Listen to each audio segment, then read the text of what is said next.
chez Biborg où on est en plein dans ce sujet-là justement, c'est avant tout en mobilisant des équipes et des experts sur le sujet.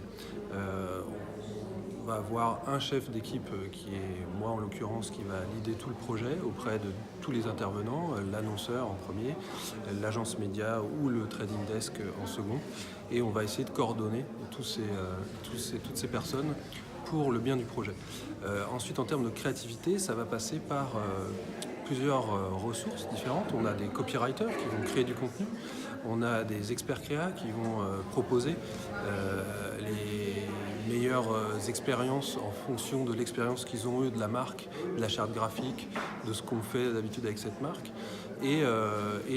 tous les techniciens qui vont mettre en place ça au mieux dans les technos existantes, voire en créer même des customs sur mesure. Donc c'est toutes ces équipes-là et ces forces-là qui vont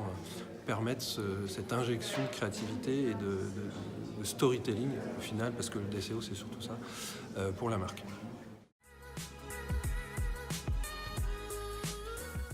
Alors le rôle de l'IA dans le DCO, il doit être canalisé d'abord parce que c'est un moyen qui doit être au service d'un humain qui prend les décisions. Analyser des millions de lignes de data, que ce soit de la DMP du client pour ses segments CRM ou de data de stats de campagne de 6 mois sur un réseau énorme avec des volumes de plusieurs millions d'affichages par jour, c'est pas à l'humain de faire ça, c'est pas une tâche à valeur ajoutée. Donc il faut de l'IA, bien sûr, mais elle doit rester au service de l'humain qui doit lui prendre des décisions, ne serait-ce que par exemple sur des versions de créa dans lesquelles on pourrait injecter automatiquement des visuels d'une banque d'images pour faire des tests. Il est évident qu'avant tout, ça doit passer par l'œil d'un humain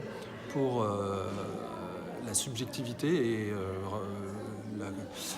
tout ce qui est l'inspiration par rapport à la marque, à la cible,